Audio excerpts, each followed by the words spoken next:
કરુણામય હોય. ભક્તિ ગમે તેટલી કરતો હોય પણ મનમાં દયા ન હોય ને તો એની ભક્તિ પહોંચતી નથી. કરુણા હોવી જોઈએ. આપણે ત્યાં નિર્મોહી બનવાનો અર્થ જડ બની જવું નથી થતું. આપણે એમ કહીએ કે ક્યાંય આસક્તિ નહીં રાખવી, મોહ નહીં રાખવો, એનો અર્થ નિષ્ઠુર થઈ જવો એવો જરાય નથી થતો. કરુણા તો વૈષ્ણવનો સ્વભાવ હોય, દયા તો વૈષ્ણવનો સ્વભાવ હોય. વૈષ્ણવ કોઈના આંસુને જોઈ ન શકે. આ વૈષ્ણવતા છે. કારુણિકઃ સુહૃદઃ સર્વદેહિનામ અજાત શત્રુવઃ. જે તો કોઈ શત્રુ ન. યસ્માન્નો દુજતે લોકો લોકાન્નો દુજતે ચયઃ. ગીતાજી में ભગવાન ने कहा ને, જે કોઈનાથી ઉદ્વેગ ન પામે અને જેનાથી કોઈને ઉદ્વેગ ન થાય એવો મારો ભક્ત મને ગમે છે. 16 લક્ષણ બતાવ્યા. આગળ ભક્તિનું સ્વરૂપ પૂછ્યું. ભક્તિનું સ્વરૂપ કેવું છે? 4 પ્રકારની ભક્તિની વાત કરી. તામસ, રાજસ, સાત્વિક અને નિર્ગુણ. તામસ ભક્ત એ છે જે વેર ભાવથી ભગવાનને ભજે છે. ભગવાન જોડે વેર બાંધવો એને પણ ભાગવતજી ભક્તિ કહી. તમને દુશ્મની કરી ગમે છે તો ભગવાન જોડે કરો, અને એવી દુશ્મની કરો કે એના સિવાય બીજો કોઈ યાદ જ ના આવે. જો આવી દુશ્મની પણ ભગવાન જોડે બાંધશો ને તોય ઉદ્ધાર થઈ જશે. ભગવાન તો અદ્ભુત ચરિત્ર વાળા છે. કામમ ક્રોધમ ભયમ સ્નેહમ ઐક્યમ સૌહૃદમેવ ચ નિત્યમ હરો વિદતતો યાંતિ તન્મયતામિ. રાસ પંચાધ્યાયમાં પણ વાત આવે. કોઈ પણ ભાવે ભગવાન જોડે જોડાવ ને તો ઉદ્ધાર જ કરે. વેર બાંધવો છે તો ભગવાન જોડે બાંધો, પણ એવી રીતે બાંધો કે એના સિવાય બીજો કોઈ યાદ ના આવે, તો એ વેર પણ ઉદ્ધાર કરશે. તામસ ભક્તિ. હા, રાવણ, કંસ, શિશુપાલ એવું વેર બાંધ્યું કે ભગવદમય બની ગયા, એટલે ભગવાન એમનો ઉદ્ધાર કરી દીધો. તમે ક્યારે એમ સાંભળ્યું કે કંસને કૃષ્ણએ મારીને નરકમાં નાખ્યો, રામે રાવણને મારીને રાવણને નરકમાં નાખ્યો? ના. આપણે જોઈએ રામે રાવણનો ઉદ્ધાર કર્યો. એટલું વેર બાંધ્યું કે રામમય બની ગયો રાવણ, એવું વેર બાંધ્યું કે કૃષ્ણમય બની ગયો કંસ. જો બધાની રાશિઓ સરખી છે શત્રુઓની. કંસને કોણે માર્યો? કૃષ્ણ. તો કંસ અને કૃષ્ણ. રાવણને કોણે માર્યા? રામ. તો ર થી રાવણ, ર થી રામ. અને છેક અત્યારે કલયુગમાં આવો તો ઓસામાને કોણે માર્યો? ઓબામા.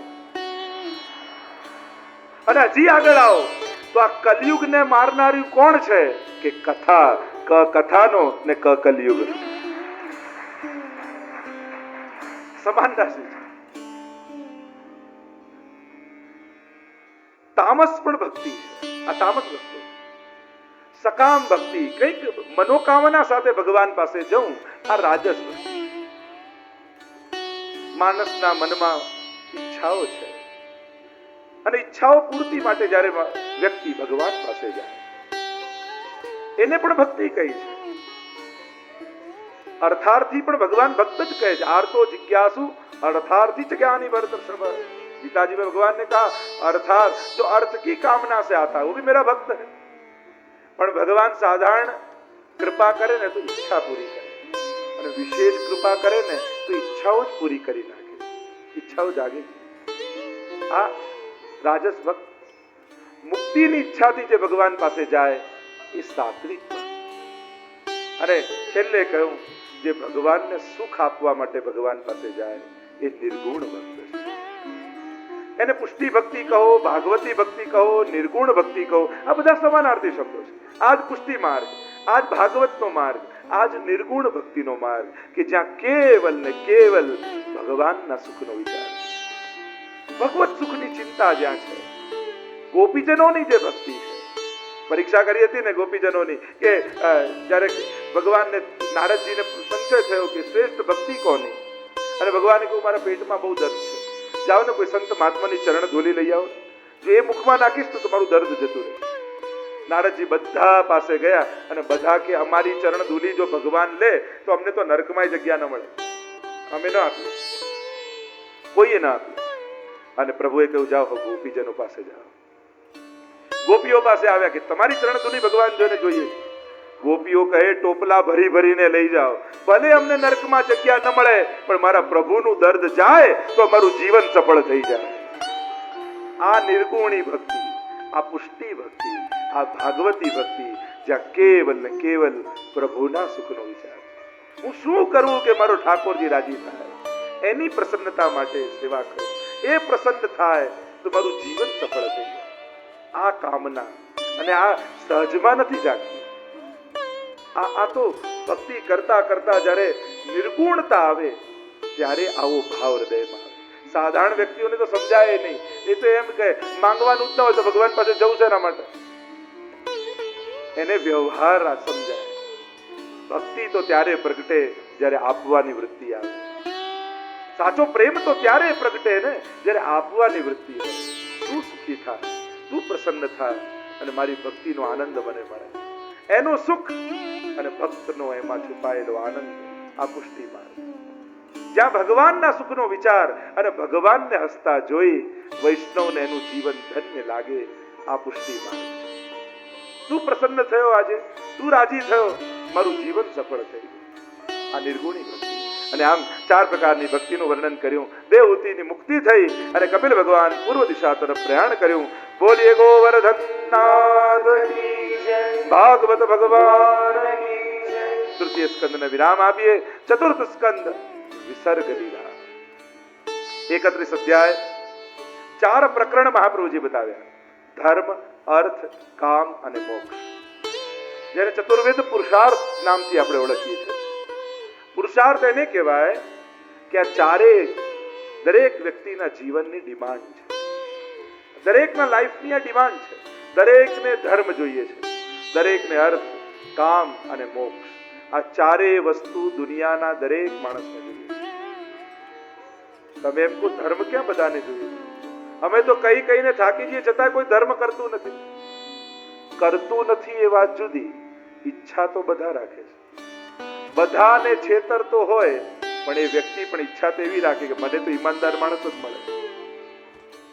બધા આગળ ખોટું બોલતો હોય પણ એ ઈચ્છા તો એમ જ રાખે મારી સામે તો બધા સાચું બોલે. બધાને છેતરનારો એ બોસ, એને કામવાળા તો ઈમાનદાર જ જોઈએ. એટલે દુનિયાનો ખરાબમાં ખરાબ માણસ પણ પોતાના માટે તો ધર્મ જ ઈચ્છે. કોઈ એમ ઈચ્છે મારી સામે બધા ગુસ્સો કરે, પોતે બધા આગળ કરતો હોય પણ કોઈ એમ નથી ઈચ્છતું કે મારી સામે કોઈ ક્રોધ કરે. ક્રોધ કોઈને જોઈતો નથી, ઈર્ષા કોઈને જોઈતી નથી, અસત્ય કોઈને જોઈતો નથી, લોભ કોઈને જોઈતો નથી. કરે છે બધા, ઈચ્છતા કોઈ નથી. કારણ કે દરેકને પોતાના માટે તો ધર્મ જ જોઈએ. ધર્મ એ આપણા લાઈફની ડિમાન્ડ છે. આપણા બધા દુનિયાનો દરેક માણસ ધર્મ ઈચ્છે છે. બીજાને મારતો હોય પણ પોતાના માટે તો દયા જ બધાને જોઈએ. આ સ્વભાવ માણસનો તો ધર્મ પ્રકરણ. બીજો અર્થ, સુખના સાધનો બધાને જોઈએ છે. ત્રીજું છે કામ. અનેક કામનાઓ દરેકના જીવનમાં, વિવિધ પ્રકારની કામનાઓ રહેલી છે. અને ચોથો છે મોક્ષ. બધાને મુક્તિ જોઈએ. જે મળ્યું છે એનાથી છૂટીને એને આનંદ આવે. મોક્ષ દરેક વ્યક્તિનો સ્વભાવ છે. બધાને મુક્તિ જોઈએ. તમને એમ થઈ જાય કે અમારું એક ઘર બની જાય, પોતાનું એક ઘર હોય તો સારું. માનતાઓ રાખે, પાઠ કરે, માળા કરે અને પોતાનું એક ઘર બની જાય. હવે એ જ ઘરમાંથી 1 વર્ષ સુધી કોઈ બહાર ફરવા ન લઈ જાય તો આખું ઘર માથે લઈ લઈએ કે નહીં? આ ઘરમાં જ રહેવાનું છે, બહાર તો ચાલો. કેમ? ઘર બાંધવા માટે તો માનતાઓ કરી હતી, હવે ઘર છોડીને આનંદ આવે છે. કારણ કે મુક્તિ માણસનો સ્વભાવ છે. જે મેળવો છો ને એને છોડીને તમને આનંદ આવે. અને સીધું સમજાય વાત, જોબ પર કમાવા બેઠા કામ કરતા હો ત્યારે વધારે મજા આવે કે શોપિંગમાં ખર્ચવા ગયા હો ત્યારે વધારે મજા આવે? શોપિંગમાં મજા આવે. મુક્તિમાં જ આનંદ છે. મેળવેલું છોડો ને ત્યારે જ મજા આવે, ત્યારે જ આનંદ આવે. તે સંત હતા ને નવા ગુરુ થયેલા ને બહુ જૂના, અને જે જૂના હતા એને થયું કે બધું ત્યાગમાં આનંદ છે ને ત્યાગથી સુખી થવાય. અને પેલો કે ના, થોડું ઘણું રાખવું જોઈએ જેથી જરૂર પડે ત્યારે કામ લાગે. તો થોડું એ બચાવીને રાખતો યુવાન સંત.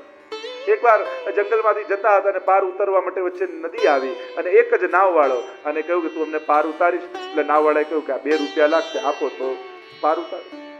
એટલે પેલો જે યુવાન હતો ને, જે માનતો થોડું ઘણું રાખવું જોઈએ, એટલે ખુશ થઈ ગયો. જો જરૂર પડી કે નહીં.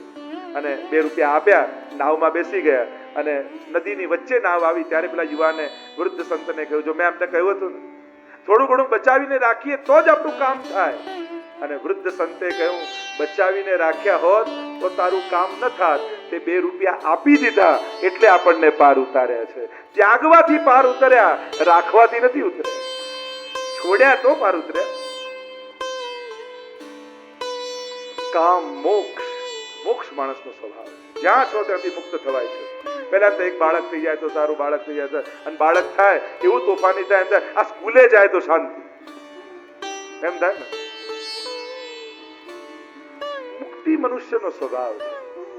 મોટા મોટા ઘર બાંધેલા લોકો નેચરોપેથી હોસ્પિટલમાં ઇન્ડિયામાં રહે છે, જ્યાં લાઇટ ના હોય, પંખો ના હોય, ઓર્ગેનિક ફૂડ હોય, ખાલી બાપેલું જ ખાવાનું અને સૂપ જ પીવાનું, અને અઠવાડિયું રહે ફ્રેશ થઈ ગયા. તો આમાં ફ્રેશ થવા તો ઘર શું કરવા બાંધ્યું? મુખ્ય વાત છે મેળવેલામાંથી મુક્તિ પ્રાપ્ત કરી. તો વિચાર કરો, આટલામાંથી છૂટીને આવો આનંદ આવે તો જ્યારે જે બંધન છે એ બધા છૂટી જાય તો કેવા આનંદનો અનુભવ. આ મુક્તિનો આનંદ, પ્રાપ્તિનો આનંદ અને મુક્તિનો આનંદ, બંનેના વિશિષ્ટ પ્રકારના આનંદ. અત્યારે વધારે ચર્ચામાં નથી જતો. તો 4 પ્રકરણ બતાવ્યા. ધર્મ પ્રકરણમાં મનુના કન્યાઓના વંશમાં બોલો યજ્ઞ નારાયણ ભગવાન કી જય.